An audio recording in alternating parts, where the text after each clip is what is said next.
welcome to Michael Feuer, who has come to speak to us today.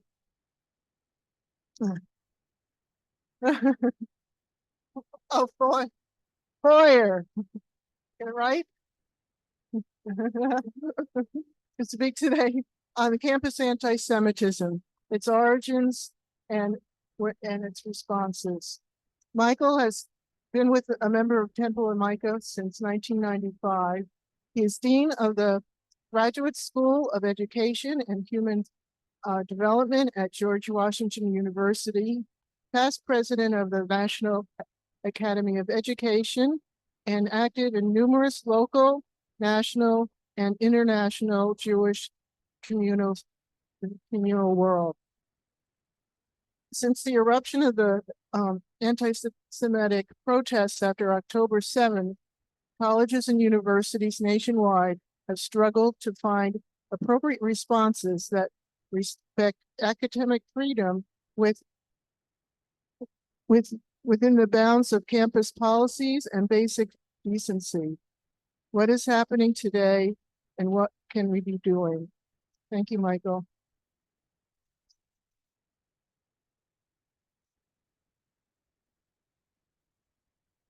Okay, I can put it here if I want. Let's see if this works. They taught me this in Dean School, that you have to actually put the mic in your mouth to be heard. Is that better? Okay. Sorry for the name pronunciation thing. It's just, I get all kinds of variations on the theme. And you came close to one of my favorites, which is Feuer, which never went over very well in the family. In fact, listen, thank you for having me again. I think I did a lunch and learn maybe 100 years or so ago, and it's so wonderful to be with our Micah friends and family. Yeah, 1995. So it's amazing that in that time they allowed people in who were only 6 years old. So that was very nice. Anyway, I think I have about 20 minutes, half hour or something. I would love this to be more conversational. As you'll see, I did not bring any PowerPoints. You know what they say, power corrupts and PowerPoint corrupts absolutely, or something like that. So I just wanted to share with you some reflections and some data, and I'll refer to some data and some things. And if anybody wants more details or the sources, or you want to be able to look up some of this stuff, just drop me an email, mjfeuer@gmail.com, and I'd be happy to send you whatever I think I know about this.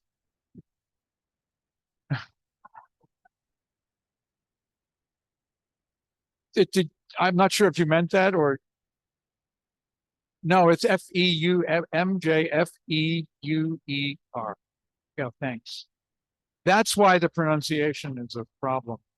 Well, as long as we're on that topic, I can tell you my older brother of blessed memory once got so frustrated with all the bad pronunciations that he changed the spelling to Foyer. Yeah, and then the first time he was in a restaurant, he got put on the waiting list, and then he hears over the public address, "Monsieur Feuer, your table is ready." Okay. Anyway, this story of anti-Semitism and what's going on campus, for me at least, most recently, this of course erupted, as you said in introducing this, after October 7th. And it was actually very soon after October 2nd. It was on October 8th or October 9th that we started seeing this. And I want to get too carried away with memory and history here, but watching what was going on with the statement on behalf of something like 30 student organizations at Harvard, and what we saw in New York City on October 9th, and what we started seeing around here and even on my campus. When my father was liberated from the concentration camp and made his way to the French border in April, May of 1945. He was told by one of the French border guards, you know, we don't really like Jews here. And later he told us, he had a very refined sense of humor in spite of it all. And he said, I had survived, and apparently so had anti-Semitism.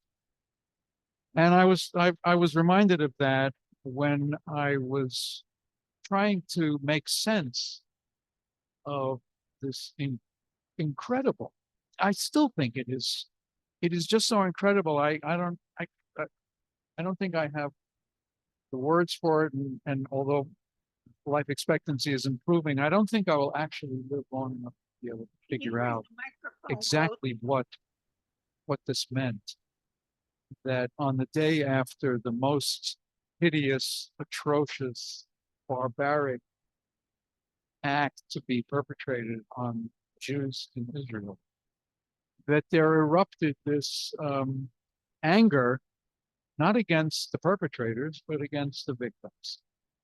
And I've written a little bit about this, and others have written about it. This is a kind of moral inversion of the like that I had maybe thought of in the past. I've been in situations where I wonder about why and how it is that we tend to, some of us anyway, tend to blame victims for the tragedies that befall them. But in this case, it was just such a shock. And so I've spent a lot of time, and in my role at GW, and by the way, everything I say here does not necessarily represent GW, and I'm serious about that. In a few months, I will be stepping down from my role as dean, and at that point, I'll be able to say things without a 5-page disclaimer that I don't represent anybody. But in this case, I want you to know I am not necessarily representing the institutional positions of the university.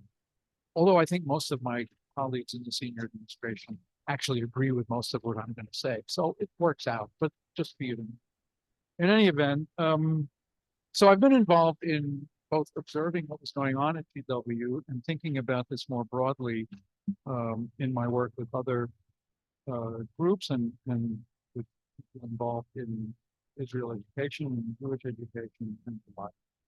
What I want to share with you today are some data.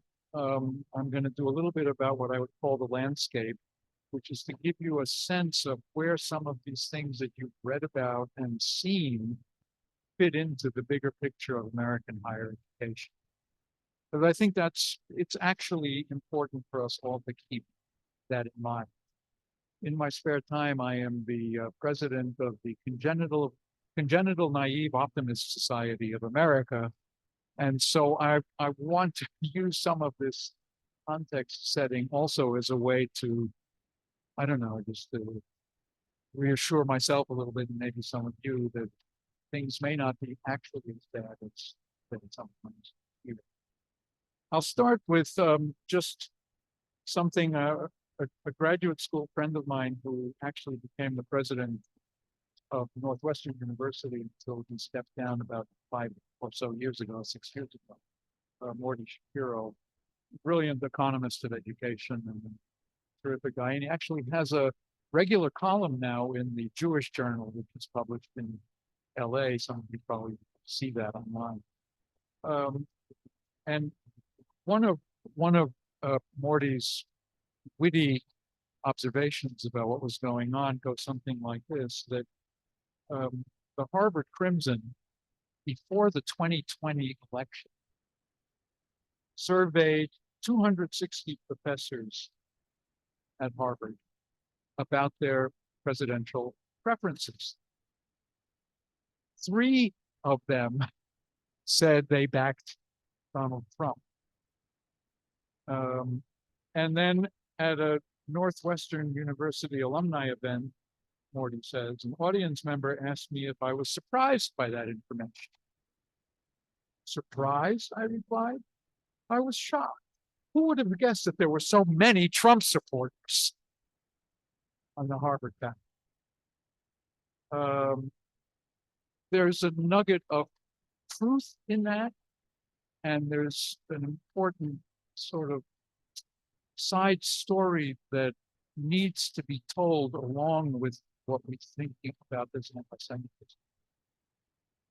And that is that there is some truth to the allegation that the professoriate in American higher education does tack to the left.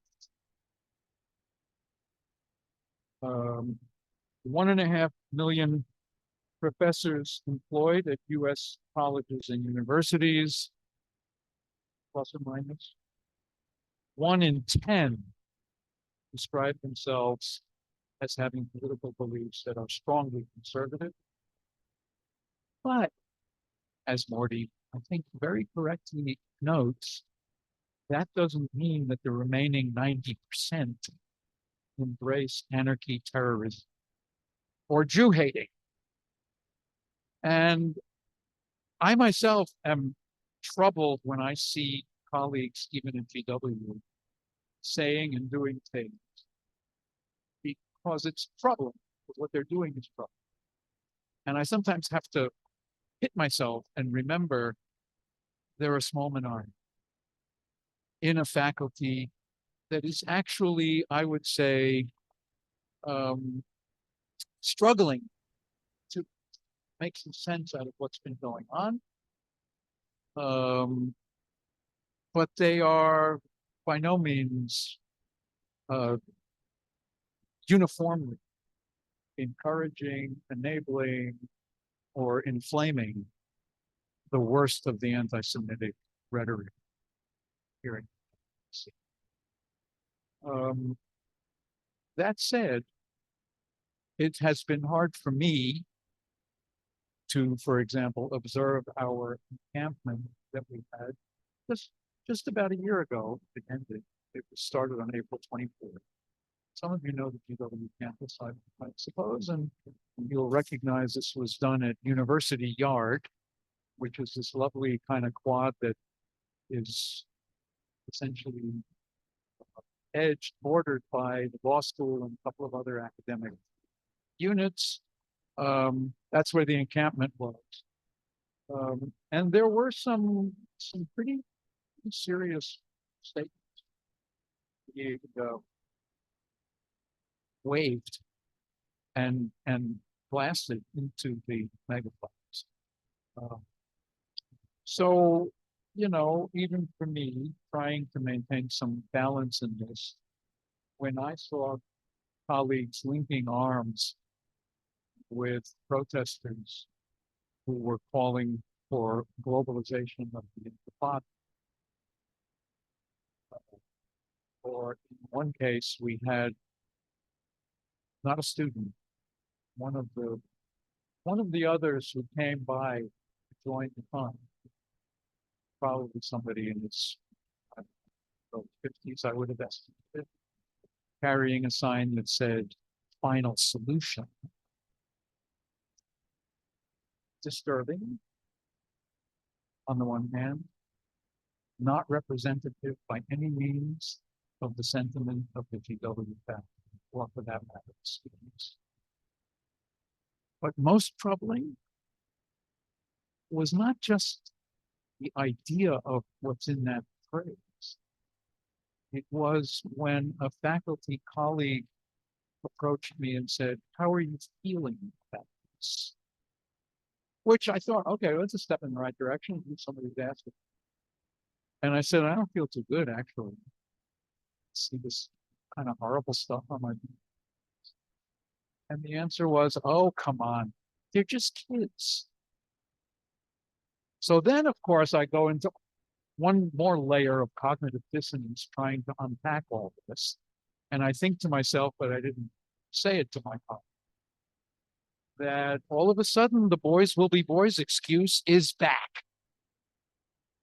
And what has been most disturbing to me, even more than some of the rhetoric coming from young people who are very exuberant and energized as I was in 1968, screaming about socialism and is the lack of will and the enabling by the faculty and the encouragement instead of what we in the 60s, some of you probably remember this, when we were protesting stuff, we were challenged by our faculty to think about the history, to get the data. What do you mean by that? Why are you opposed? What is, you're against the war in Vietnam? What's the history of Vietnam? Okay, I'm supposed to actually know something about this before I protest? And this for me was more disturbing than seeing even something as horrible as Final Solution. He was not a GW student nor a faculty member. We had, because of where GW is, we were in an act of generosity by colleagues from Georgetown, Howard, and University of Maryland. They decided to bring busloads down and join the quad at GW. That's okay. But we also had a lot of people because it was an open campus. And so, you know, when these things happen, you always have people show up and you never really know. Reminded me actually of the good old days, because there were always people showing up at these demonstrations. You didn't really know where they came from. They had heavy blankets, and on a hot day, they kind of lots more beads than my dear dad had in his jewelry case. They had not showered in weeks. We had some of those on our back to Harvard, which is of course in the news a lot. This is important because what has been going on in the drift of the American professoriate towards the left, which is where that was always my home. Still sort of my home, although I'm not so sure I'm welcome. That home, that's a whole other story. But that's part of the context.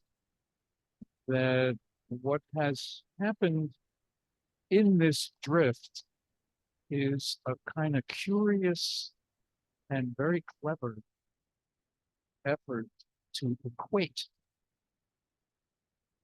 progressive causes with anti-Islam. And again, for some of my contemporary colleagues today, and some of younger people, this is a shocking new development. And unfortunately, we've got decades of experience with exactly that kind of betrayal by the people and the organizations with whom we have been in solidarity for some reason when it comes to Israel. And I know what some of you must be thinking. Well, damn it, this is because X number of thousands of innocent Gazans have been killed. And I think that has added some fuel. But the origin of this predates October 7th and October 9th by decades. And if anybody's interested in the history of the rather fraught relations between the left and the Jews, there's plenty of really interesting books about that. In fact, if I were the rabbi, if I were the rabbi here, I'd be done already. But if I were the rabbi here, I would encourage an ongoing conversation about the history of the Jews. And a place to start is with a book by her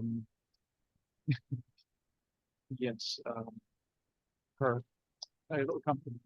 It's called In the Lion's Den, and it is essentially a brilliant narrative of some of the key figures in the American progressive left and their attitudes about Zionism, Israel,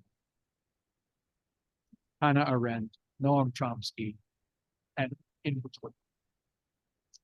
In any event, 2021, well, actually, that's Harvard data. It's not just Harvard, of course. A survey at Yale found that 7% of their faculty define themselves as conservative. All these words no longer have the same meaning. You know, goalposts move. It's turbulent. So I'm not sure what conservative today means compared to that. I sometimes, as much as I was appalled that we elected Ronald Reagan, I pined those days. So anyway, I think part of this whole business of thrift is also because we have in the professoriate, in the academy with a small, allowed over the last 4 decades. And sometimes people say to me, hey, I've been reading about all the cases in colleges and universities. What the heck is going on there? You work there. What happened? And my one sentence answer is, I think that we have over 3 or 4 decades now allowed the word narrative to displace the word evidence. And I think that's something that, in a funny sort of way, because of what has happened on college campuses since October 7th, we'll get to the part about what's happening right now, but in what has happened, at least up until most recent, has been, I think, a kind of splash in the face to a lot of really well-meaning, committed academics that maybe we were asleep at the wheel when some of this stuff was kind of seeping into the syllabi and into the drinking book. And you can trace this back probably safely to Edward Said, who was a professor of comparative literature, and figured out that a way to actually promote kind of narrative about Arab liberation was not just to focus on programs in Middle East studies and international relations, but to put it into the arts, literature, poetry. So we're kind of catching our breath as an academy, trying to figure this out. And again, reference, footnote, I'm a big footnote guy. There's an essay by somebody named Paul Berman, no relation to document, as far as I know. It's bad for him. But there's an essay by Paul Berman in an issue of a magazine called Liberties. Paul Berman is a very distinguished New York left-leaning, but solid intellectually. And he writes about what has happened going back to the days of Edward Said, Stokely Carmichael, other of our erstwhile heroes. Larry Summers, the former president of Harvard, who got into some hot water, made some statements that were viewed as unfriendly to women. And Larry is the kind of person who usually when there are some people who they usually are the smartest one in the world. In Larry's case, he needs to remind you of that more explicitly. But he had another kind of, I think, only vaguely humorous explanation of this. He said, well, maybe it's just that conservatives are less willing to forego lucrative job opportunities in investment banking, consulting, law, and medicine than their more liberal peers. As a way to explain why in the academy, we seem to be so laden with people on the more progressive side.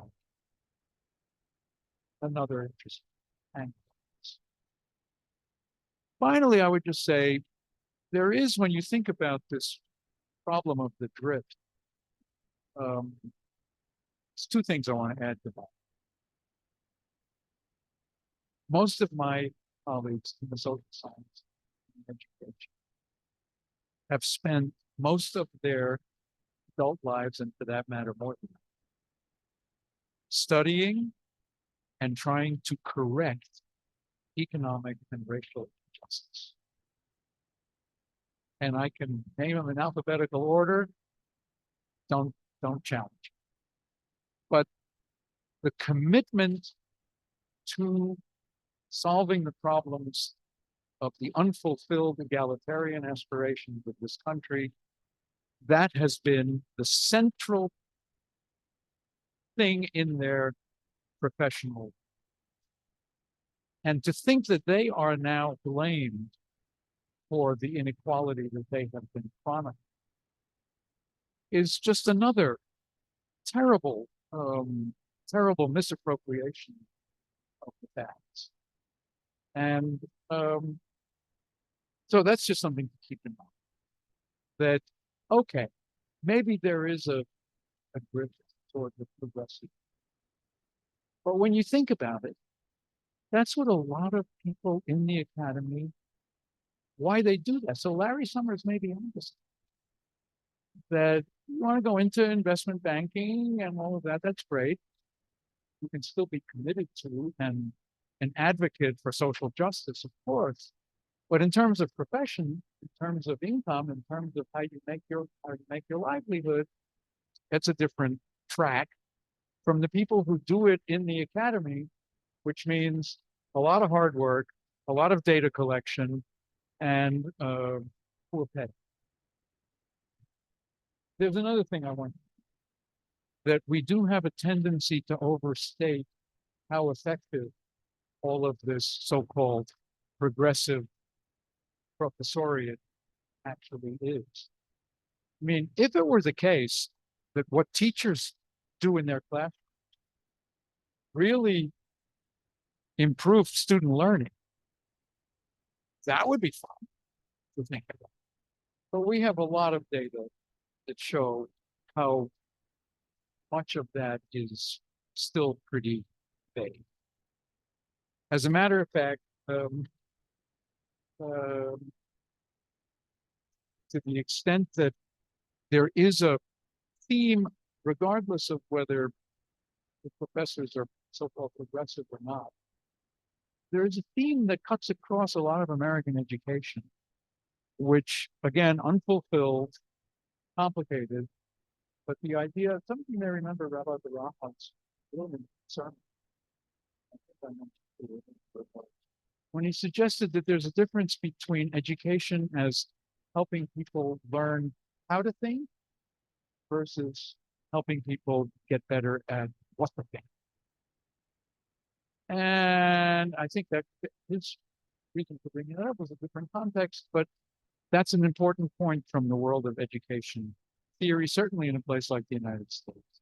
And again, it may be that we have a lot of professors who self-identify as quote unquote on the left, but what they really are all about is trying to encourage their students to ask tough questions, to ask for the data, and to develop the analytical skills so they can figure out for themselves how they actually feel about these or that issues. So Shaul Magid, who I disagree with on most of what he writes about all the rest, is a scholar of Jewish thought. And he pointed out that the guy, the Harvard student, you may have seen this, it's covered in the New York Times, I think, the Harvard student who was most responsible for the trouble that Harvard has gotten into because of the exposure of all the anti-Semitism is a young man named Shabbos Kestenbaum. Can you imagine? I'm so glad my name is Michael. I don't think my parents ever even entertained the possibility of naming me Shabbos, but I got to hand it anyway. His name is Shabbos Kestenbaum, and he's done a masterful job of motivating a lot of anxiety and interest in this whole question of anti-Semitism, especially at Harvard. Turns out, Shaul Magid was one of his professors. So Shaul Magid says, boy, if Shabbos Kestenbaum is the result of my classroom work, I got a lot of work to do. You see where I'm going. So there are all kinds of reasons to not overstate or get even more anxious than we already are about what's in the minds and hearts of someone like that. Let me move ahead more quickly. We have some very interesting data that, thanks to the Jim Joseph Foundation, which is one of the funders, one of the premier funders of Jewish education in the United States, they commissioned a study. It was done by a guy named Eitan Hirsch, who's at Tufts, brilliant social scientist who did some survey work, and very interesting findings there about Jewish students' attitudes and feelings about their situation on campus before and after October 2nd. Very important work. 2,000 Jewish undergraduates with a comparison survey of 1,000 non-Jewish undergraduates. Lots of very interesting findings. How close do you feel to a Jewish community right now? In 2022, see, they were starting to collect this data before all the problems. In April of 2022, we asked, how close do you feel to a Jewish community right now? 17% said they felt very close. So you can deal with that separately and figure out where Temple Micah is in solving that problem. You're probably way ahead. 2 school years later, during the war, we asked a new sample the same question. The percent saying they felt very close to a Jewish community had doubled to 35%. Now, I don't know what to make of this. Is this good news that because of the horrors of October 7th, more Jews are feeling connected? Hell of a price to pay. But at least we've got some of that evidence that there may be some movement in the right direction. Whether they were engaged in Jewish life, by 2023, 43% said yes, etc. In 2022, we asked Jewish students if they thought there should continue to be a Jewish state in Israel/Palestine. Over a third said they didn't know. The number of don't knows dropped to 15% in 2020. In the wake of October 7th, Jewish students polled reported feeling a heightened sense, etc. Again, the context here is a Jewish community in that demographic, college age, that clearly has been experiencing all kinds of things that have either diminished their sense of connection, or have challenged their sense of connection, or have made them angry. Footnote, I don't think the Netanyahu government has actually done a pretty good, a good job of correcting that. But I think there's a lot of other factors that go into explaining this ongoing kind of back and forth among young Jews vis-a-vis their identity. So, a little more context here. Once again, there are about 20 million students in American colleges and universities, which is kind of in its own wonderful statement about the extent to which this country values historically and continues to value higher education. The 50 most selective institutions admit between 1 and 15% of undergraduate applicants. The Ivies account for under 1% of all enrollments nationally. All of that I mentioned to you here because schools that captured most of the headline attention since October 7th are not where most Americans go or where they sit. Now, it's interesting, just again, as another footnote, if you're wondering, well, why is it that the New York Times, which had, I think I did a little bit of a count on my own on this, and I think between October of 2023 and September of 2024, there were 1,100 times that the phrase campus protest appeared in either a headline or an article. And if you're wondering, why does the New York Times spend so much of its precious editorial real estate on something that's only affecting a tiny sliver of the whole American education system? One of the answers is that a lot of their journalists are graduates of it. So get there and see what's going on my own campus. But other reasons too, that the readership of the New York Times is probably also, to some extent, overrepresented with people who are graduates of the more select institutions. In any event, again, keeping some of this perspective, we had in the course of that year something like 3,200 campus demonstrators, and I'm using that phrase instead of students because we really don't know. We know that a lot of them were not students. Campus demonstrators were arrested nationwide.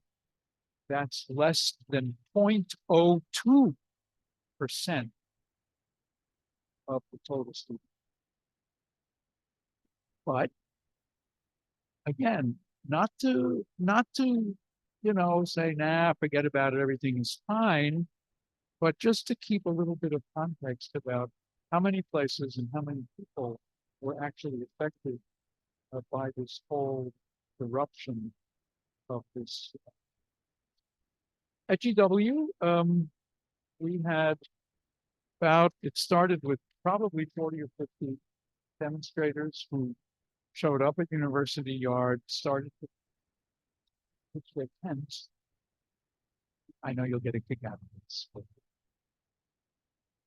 They had signs that said "End Global Capitalism." And they had ordered their tents from Amazon, which delivered it right. But this is, you gotta love these young. And there was another sign in front of one of the tents that said "End the Occupation." And I thought to myself, no, they don't mean of University Yard. I didn't ask because I would have gotten more hot water.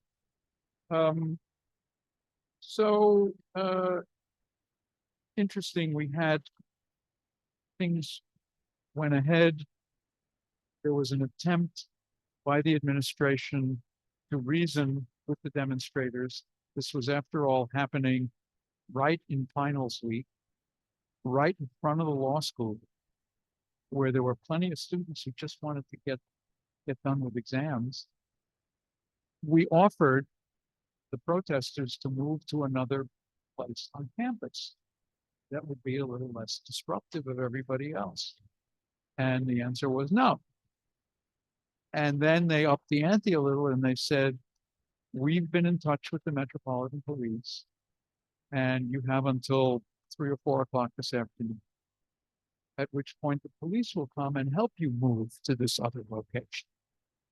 And they said no to that too. And then, of course, in the meantime, Metropolitan Police had a better offer and they decided not to come for reasons that I don't quite fully understand. There's some politics going on there.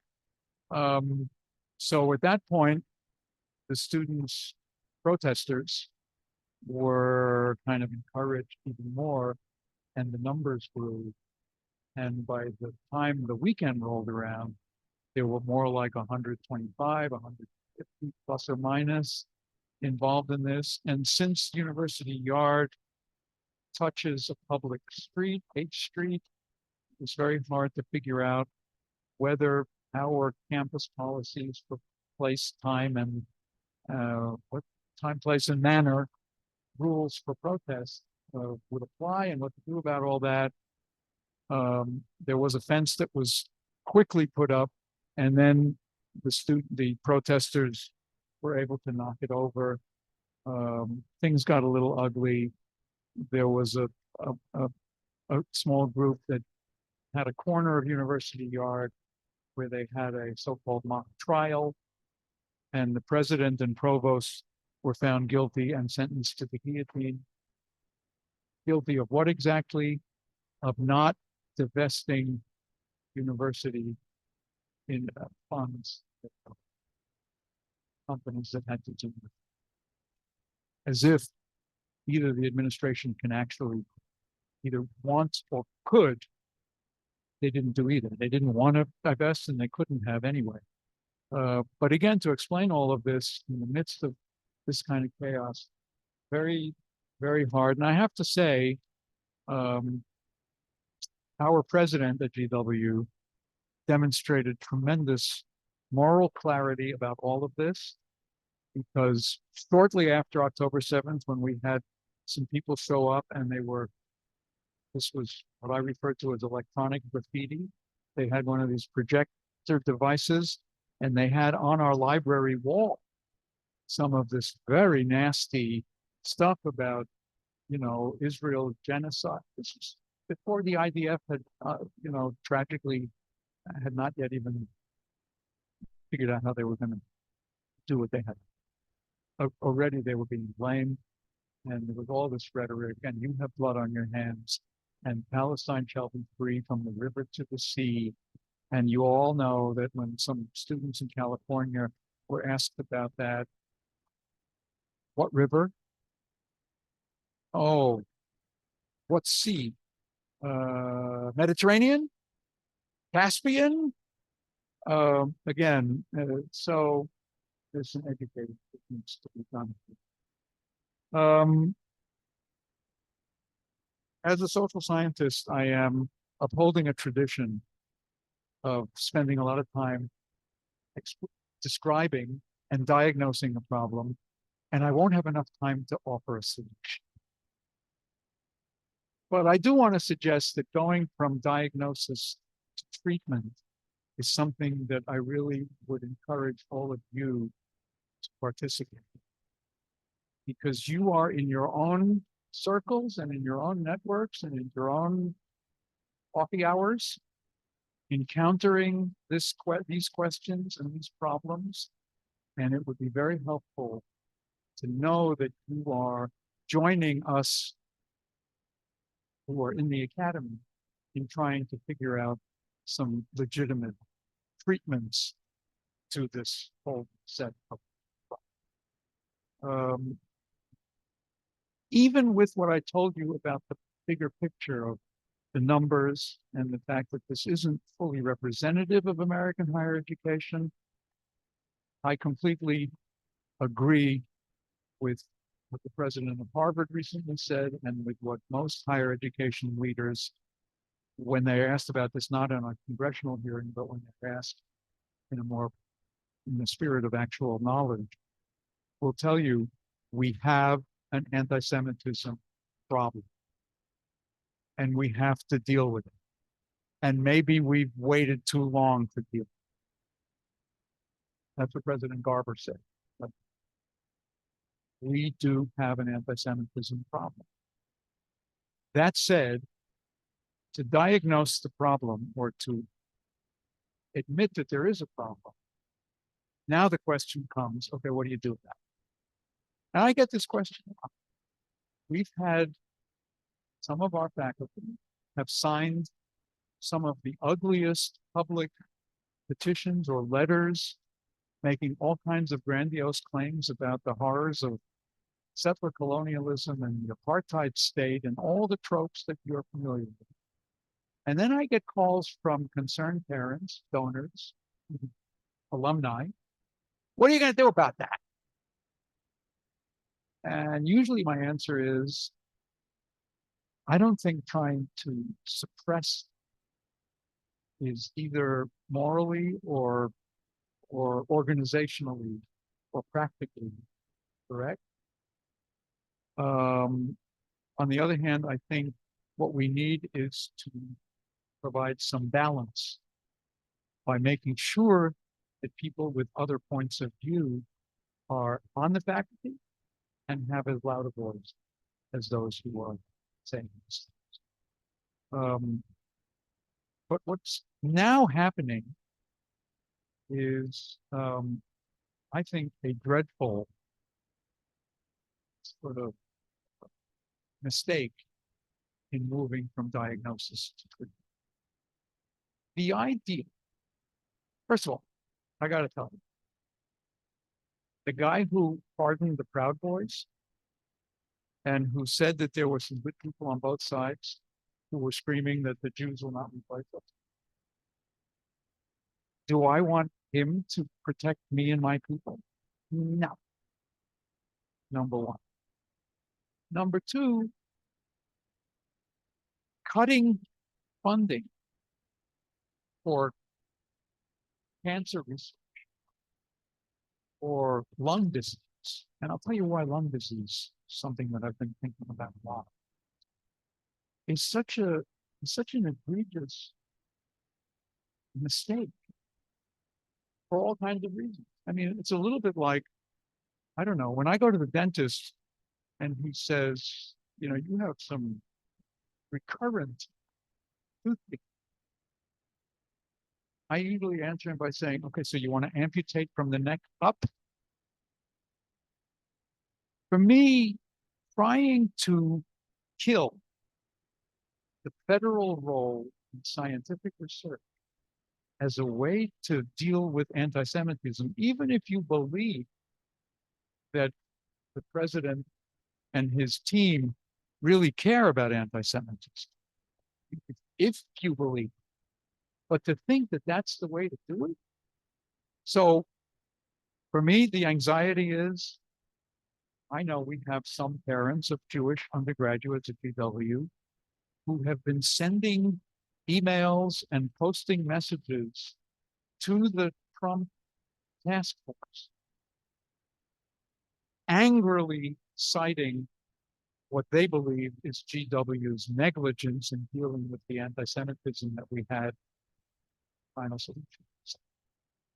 And what they're not realizing is this is just ammunition to people who are then going to be able to say, we're doing this to protect the Jews.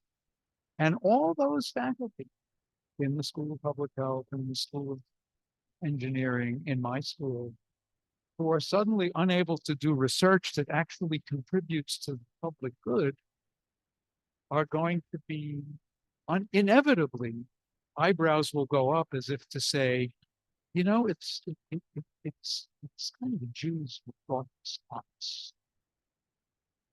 Now, that's a little bit, maybe a scary scenario, but I have to say that I worry about it.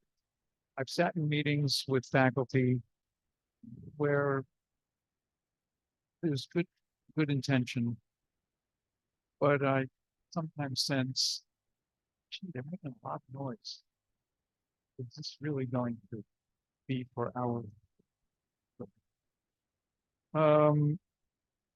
so first thing is this idea of defunding research is it's just an amazing misallocation of. And I have friends, by the way, some non-Jewish friends, very prominent members of the academic community, long leaders in various institutions who are now retired or semi-retired, who have read the Harvard Anti-Semitism Task Force report and are so incensed, and these are my non-Jewish colleagues, they are so incensed by the stuff that has been allowed to happen that they're actually telling me, I think, you know, Trump's onto something here. This stuff has to stop. And here I am. So now it's cognitive dissonance comes in all flavors and sizes when you're dealing with these issues. So now here's the Jewish boy from New York lecturing a non-Jewish, former, very distinguished university leader about how I don't think that's actually either good for America, good for the universities, or good for the Jews. Other than that, it seems like a reasonable strategy. I was going to say, what else do I think we can do about all of this? Okay. First of all, you're all citizens of the DMV, you know, the region. I assure you that a friendly note to the president of one of the universities in the region, when they do something that you think is good, goes a long way. These people are beleaguered complaints and pressure, and truthfully, as smart as they are, they don't really have an answer to some of these things. But they're trying. An occasional friendly, hey, I know you're working hard on this. I don't presume to know exactly what I would do about, you know, balancing so-called free speech with so-called anti-Semitic protests. I'm glad you're aware of it and dealing with it. How can I help? That's just a postcard or an email. The second thing is, I would sign up with one of the organizations, or not sign up, but I would read carefully. Just got wind of a new statement that came out of the American Jewish Committee in conjunction with the Association of American Universities, which is a sort of itsy-tootsie group of the 50 or 60 most prominent research universities in America, to which GW was invited to be a member just 2 years ago, in spite of ourselves. Anyway, so that. And the American Council for Education. This is a joint statement. Footnote, if you're wondering why it took so long for some of the major higher ed organizations to figure out what to do with this pressure from the Trump administration, it's because even they were in shock. It's just shocking in the literal sense of it. So look that up. And there again, put in the comment, good going, because they need to see that even beyond their own organizations, there is an opportunity here for some collective response. What a lot of these organizations and a lot of well-meaning leaders are facing is a classic problem of collective action, which is that no individual sees the incentive to invest what it would take to actually motivate a collective response, and so ends up not happening. Now, unfortunately, we know all the mathematics of that from social science theory, but here we have it coming up. And now there is the beginning of some movement. So we're hopeful that because of what Harvard did and stand firm. And by the way, I'm going to say something about Columbia and the fact that they didn't stand so firm. And I know a lot of people got angry at them, but I have at least one more way to confuse one. So that's the second thing I would say. The third thing I would say is to advocate for voice rather than exit. There are donors and parents and alumni who are so angry about what's happened on their campuses, on their cherished campus, that they are threatening to exit their own kids out of it and take their money with them. And I think that's not the right response. I think we should encourage Jewish and non-Jewish families who care about this to exercise their voice and get into the conversation and offer some suggestions. I'm done in 1 minute. The third thing is to just think, I'd be curious what you think of this. We don't have time to go into it. A lot of attention during these protests to the so-called free speech. And I have faculty and administrators who will go to the mat in defense of one of the core values of the liberal American Academy, which is speech.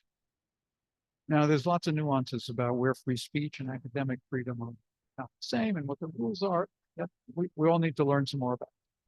But in the meantime, what we sometimes forget is what should we be doing to protect the people who are actually having their lives disrupted by the free speech of others.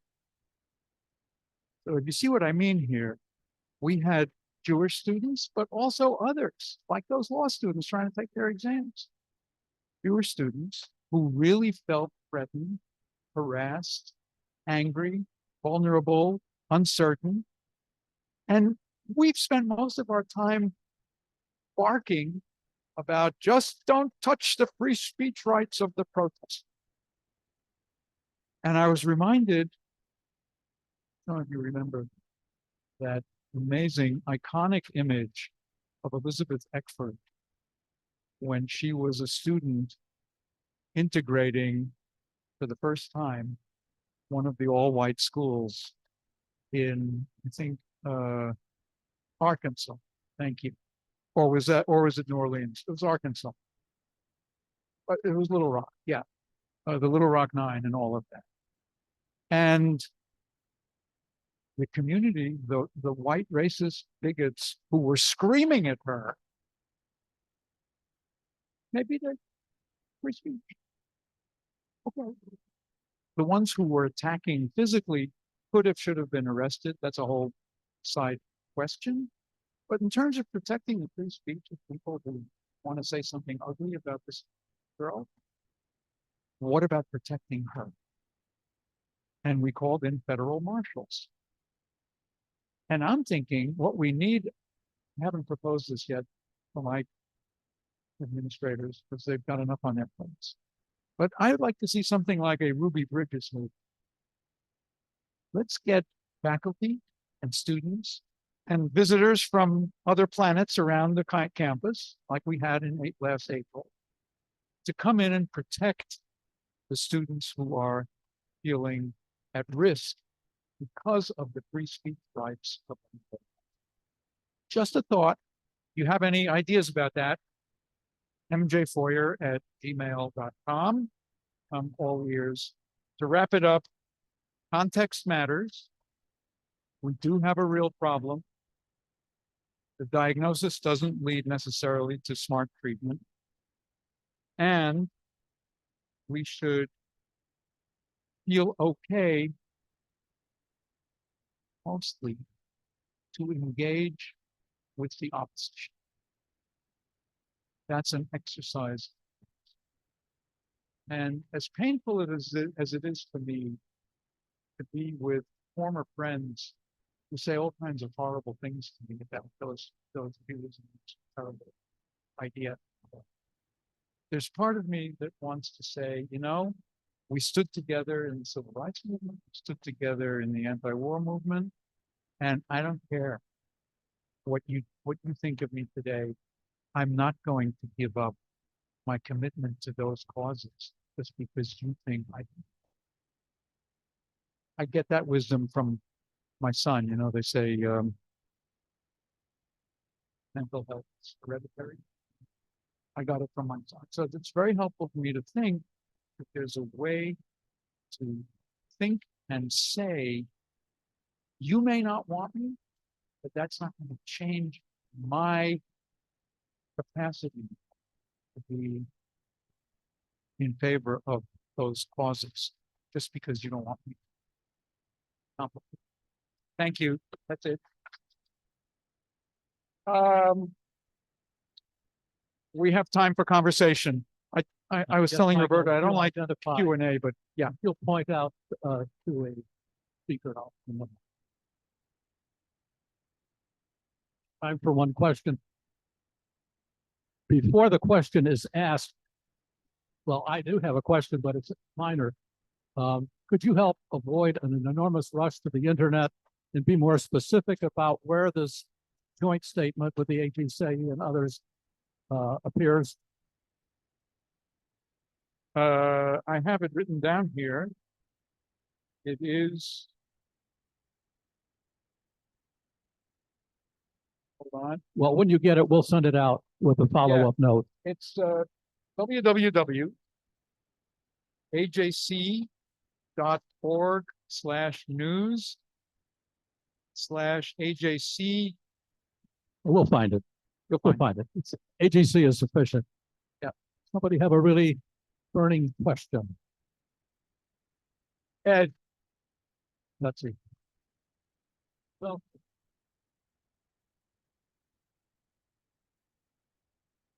no, you do, because we're beaming this to somewhere else.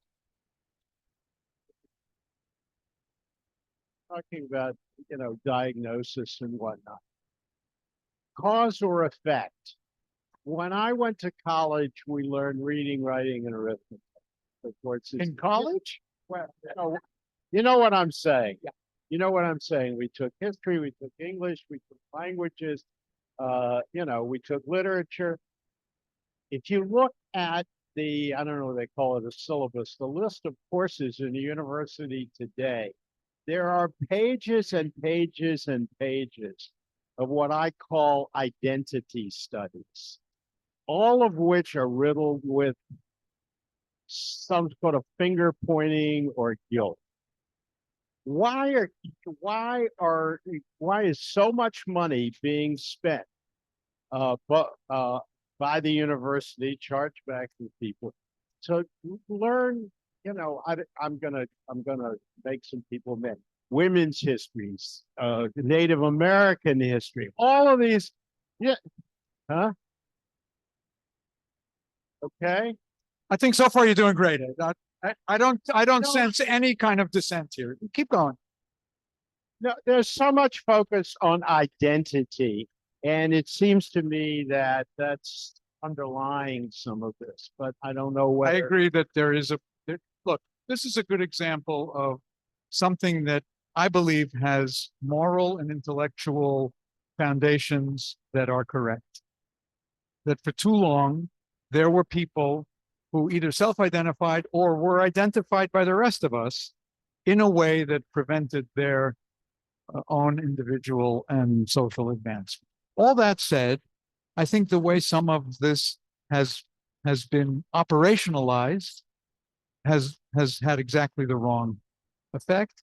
And I think it's an example of where there are good people in universities today who are, on the one hand, not really willing to scrub their websites of any reference to,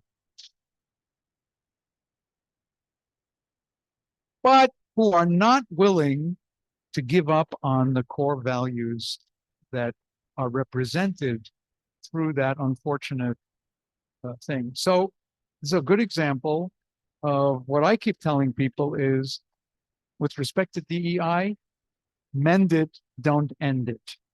And the treatment that we're getting is having exactly the opposite effect. It is driving more people into their identity corners and preventing exactly the kind of discourse that we will need.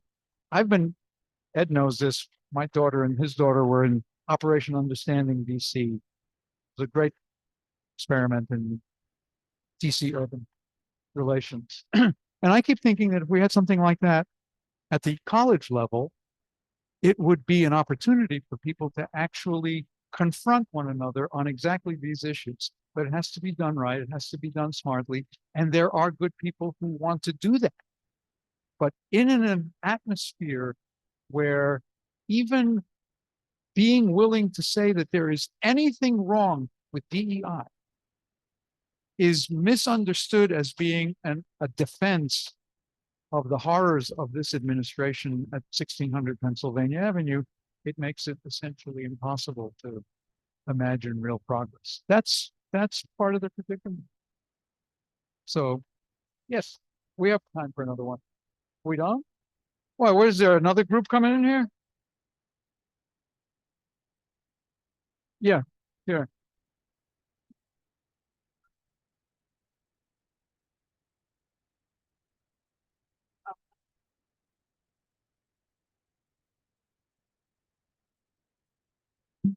Okay, question. All the people who are arrested from these demonstrations. I understand many of them were non-students. Is there any evidence we can find? I looked a year ago, I haven't looked since, but I'd like to know how to figure out what percent are non-students. So I think some of that information is, first of all, hard to get. Second of all, for all kinds of legal reasons that are, since I'm not a lawyer, I don't know them, but I've heard there are legal reasons why it would be very hard to even try to identify exactly who's who and what their status is. But by good estimation, I would say that at a place like GW, of the people arrested, 6 were students. That gives you an idea. We had 32 arrested, 6 were students. I don't know. I wouldn't go to town with that kind of extrapolation, but it gives you a sense. And what's very interesting is how many faculty, again, not a huge number, but vocal, said these students should all be given complete amnesty. Which I think is an unfortunate, kind of missed opportunity to actually educate some of our young people about why civil disobedience has a cost. And if it was free and it was cheap, it wouldn't be interesting. Martin Luther King's letter was not from Club Med. It was from the Birmingham jail. Anyway. Thank you so much.